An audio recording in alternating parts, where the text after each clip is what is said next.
Okay, we're gonna film down this street, kind of a lively street, and at nighttime it kind of feels like it is kind of a main street. It's a one-way main street that goes directly down this way. It goes all the way up to these this kind of temple area. But we're gonna be walking all the way down this way though.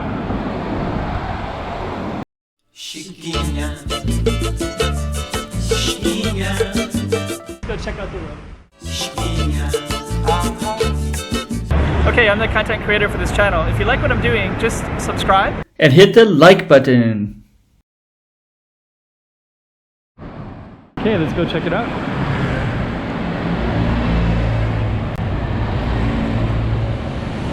It's kind of, there's a lot of sporting shops everywhere on the street. So it's there's like Reebok here.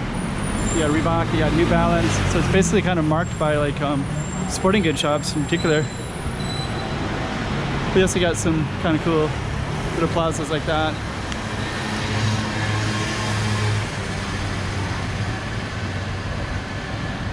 Okay, there's like a little Thai street over there, but it won't look that good at nighttime. But nice little shop right there. Lots of people in there eating. So we got some more. We got Champion, Basics.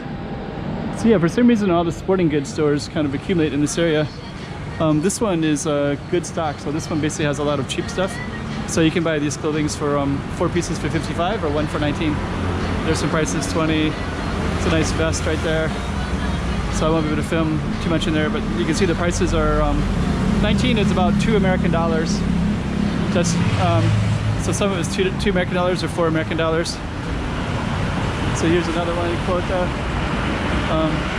39, that's about $4 American. I was watching some YouTubers in Africa and they were just going up to different people trying to get a shirt, and they were trying to charge them like $18, $20. And as I was watching it, I was thinking that's so funny that right here in Macau, you know, it's like way more expensive for everything than it is in Africa. But you know, the shirts here would be like, you know, $2, $3, stuff like that.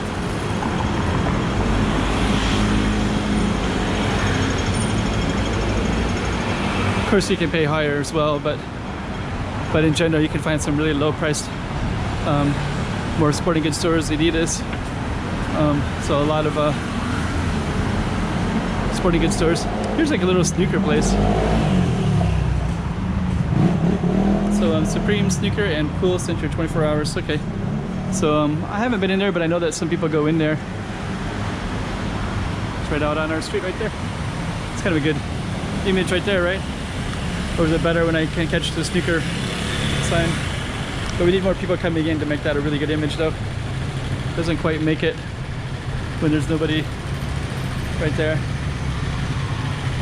And that sign doesn't really, it's like, yeah, it's not really that good of a, actually that would be alright if there was some people coming in right there, like a big, large group of people, but nobody's coming in anytime soon. Let's keep on going down. More sporting goods stores. Let's see.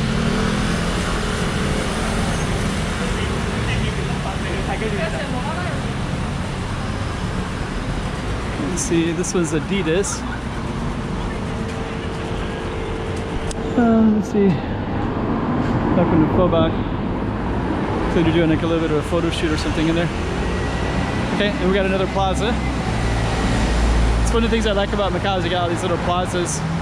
Or this one is more of an overpass. So this one just goes up like that and goes over to that side.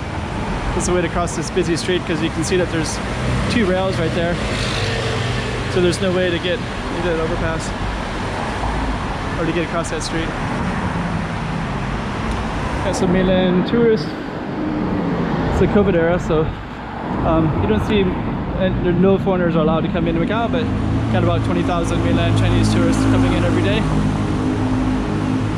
But I live here all the time, so I haven't left since the COVID began about 1.5 years ago or 18 months ago.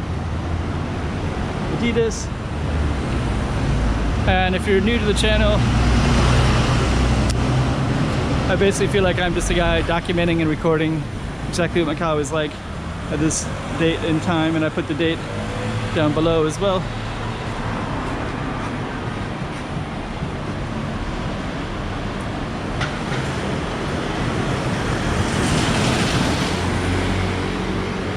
So we keep on going down. Got another plaza coming up in this area. So you got all these little side streets. So there might be some benches up there, up on the top there. Often there is.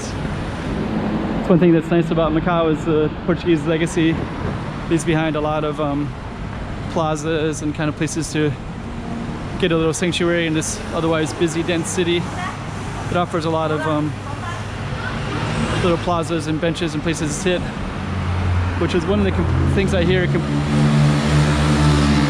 There's some more benches up there and some exercise equipment too that I think I see, or those are bicycles. That's another complaint that I hear about Hong Kong is there's nowhere to sit.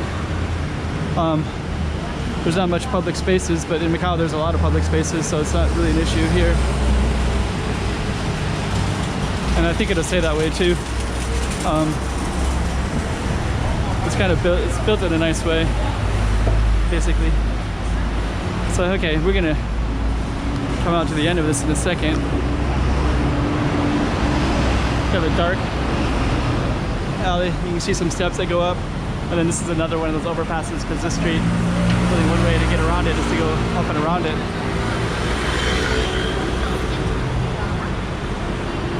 And I think with that, that's Rua do Campo. So I think with that, we'll end the street. So there's definitely more. There's McDonald's right around the corner that we could film, and this is our street that we just filmed just now.